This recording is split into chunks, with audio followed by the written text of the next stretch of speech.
You're live on Tech TV and we're coming to you live from KNUST campus. It is 7th November 2018 and UTAG, TEWU and other organizations on campus want to have a press release this particular morning. We want to get in there and find out what they have for the government and other stakeholders in this country.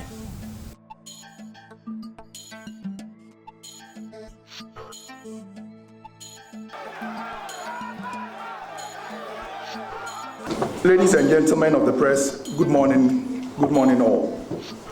The main purpose of this press conference is to draw the attention of government and erase the erroneous impression it is creating in the minds of people of Ghana that UTAG and the sister unions or associations are holding the public to ransom by refusing to change their representation on the Kwame Nkrumah University of Science and Technology Council.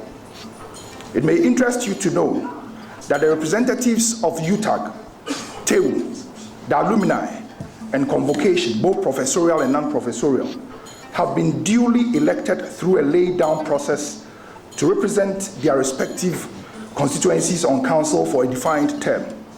And just as Ghanaians vote a government into power for a fixed term and wait patiently to vote it out of office at the end of the term, should the electorate find it incompetent, so also do the unions or associations regarding their representatives to council as contained in Provision G of the KNUST Act 80, Section 7, Subsection 1.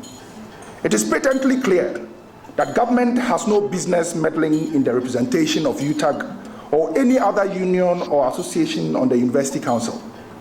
This is what government is refusing to understand and appreciate, and consequently has created an erroneous impression that it can pick and choose who represents UTAG or any of the unions or associations on the council. We categorically state, without any iota of apology here, that by the very act and statutes of KNUST, the representation of the unions or associations on the council is not up for discussion with government. In the case of the recent disturbances at KNUST, rather than establishing whether indeed the grievances the students were espousing had ever come to the attention of council, government instead decided to put blame on the KNUST Governing Council in order to have an excuse to dissolve it, akin to giving a dog a bad name in order to hang it. Government has set the changing of the representatives of the unions or associations on council as a precondition for reconstitution of the University Council. This is highly against the spirit of the mutual agreement between government and UTAG that devolved the resolution of the impasse to His Majesty Otumfuo Osei-Tutu II, the Chancellor of the University. We believe strongly that the Chancellor, Otumfuo, would not have accepted his mediation role if that precondition existed. The logical question is this new demand on the unions or associations to change their representatives on council an attempt to undermine Otumfuo's mediation efforts? We state clearly one more time that our meeting with the government delegation to resolve the impasse at the Ministry of Education on Monday, October 29, 2018, UTAG did not agree, and I repeat, did not agree that it or the other unions or associations would change their representatives on the council as part of the resolution process. This allegation by government therefore does not only constitute an untruth, but it also appears mischievous. Ladies and gentlemen, the government claims that the legally constituted University Council had to be dissolved because of its failure to anticipate and prevent the destructive demonstration by the students. Why did the same government then populate its own 7-member interim council with as many as 5 members of the old, supposedly failed and incompetent council? Indeed, if the destructive demonstration on campus was an indication of the failure of the governing council, shall we be justified then to conclude that anything bad that has occurred in this country in the recent past is an indication of the failure of the present government? We expect the Honorable Minister of Information, Mr. Kojo Nkrumah, to answer these questions. Ladies and gentlemen, who is creating the conditions that are making it difficult for KNUST to resume academic work? Is it UTAG or government? We leave the answer to the better judgment of Ghanaians. Certainly, it is not UTAG or any of the unions or associations. Ladies and gentlemen, let me reiterate that the representation of UTAG and the other unions or associations on the Council of KNUST is not up for discussion with government. The Act and statutes clearly state that that responsibility lies within the ambit of UTAG and the other unions or associations, but not government. Therefore, government's demand that the unions or associations change their representatives is tantamount to meddling in the affairs of the unions or associations, which is unlawful and will set a bad historic precedent if allowed. UTAG KNUST would like to remind the present government that it was elected democratically in 2016. To whom much is given, much is expected. We expect government to exercise the same democratic inclination in allowing the unions or associations to choose their representatives on the council so that KNUST can move forward.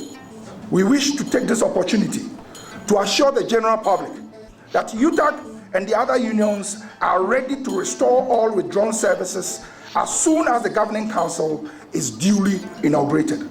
Thank you, ladies and gentlemen of the press, for your attention. The university was closed by the regional coordinating council. So to open the university doesn't lie within anybody on the university campus. It is up to the same body that closed the university to reopen the university. But our argument is this: in order to ensure that democracy at all levels of governance exists in this country, you will not allow government to decide for us who should represent us. Very logical. What we are doing is rather in the interest of the wider population and the students, including those yet unborn. Thank you very much.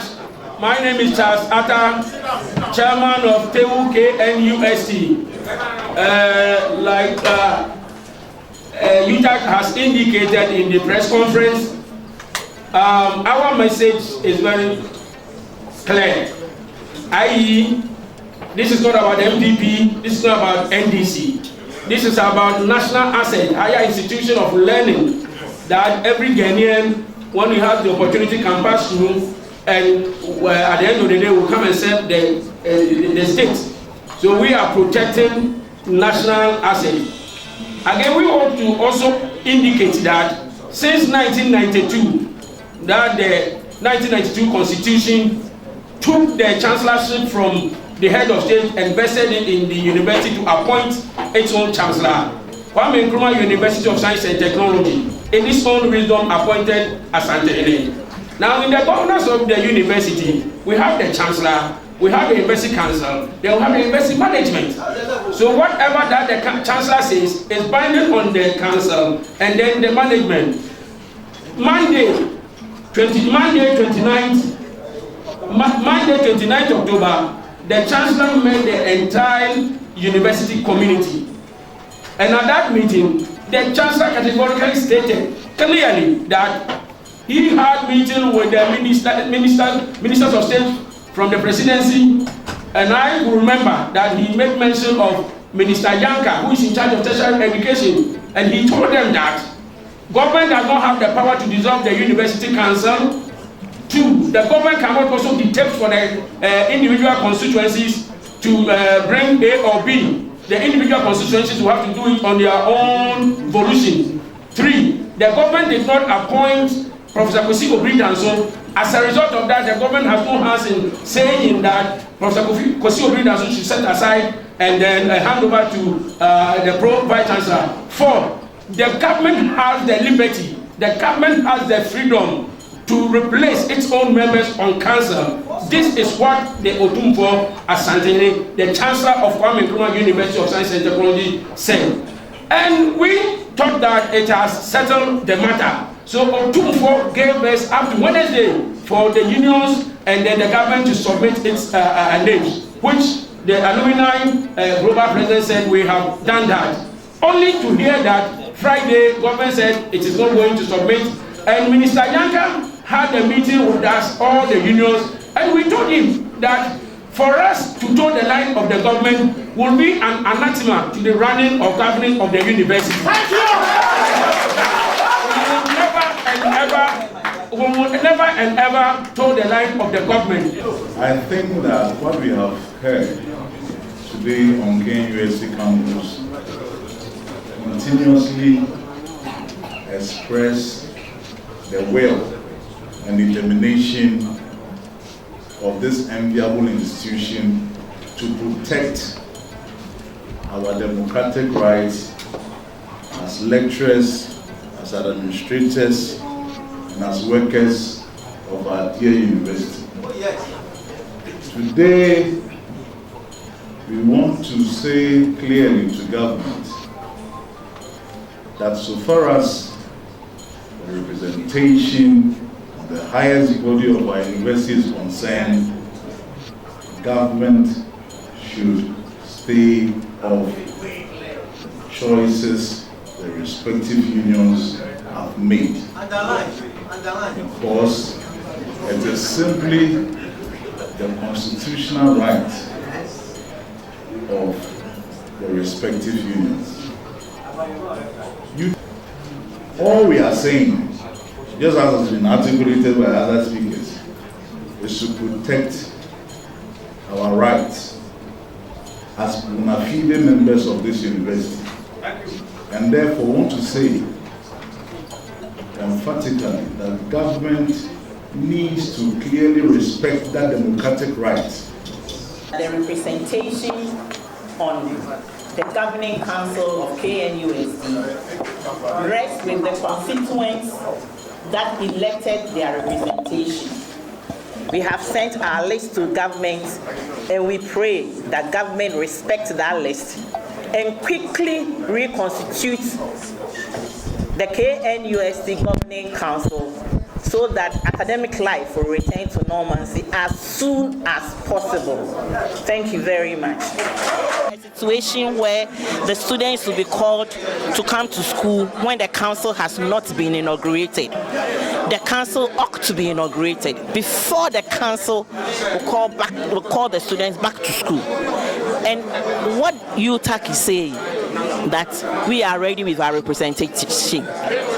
Council must be inaugurated so that we will take it from there. So it is very, very unlikely that students will be asked to come to school when council has not been inaugurated. It is very, very unlikely. So what? This university, I can say on authority, has about close to about thousands of us, 100,000 of us, since it was established in 1961. Even not counting the predecessor in 1951, the Massey College of Technology. Students are confused. What's your message to the students and parents? I am telling them that, well, first of all, I will say that we are not very happy about what they allowed themselves to happen, because we know, and it's being established that there were people involved. So perhaps they were innocently going to present their petition.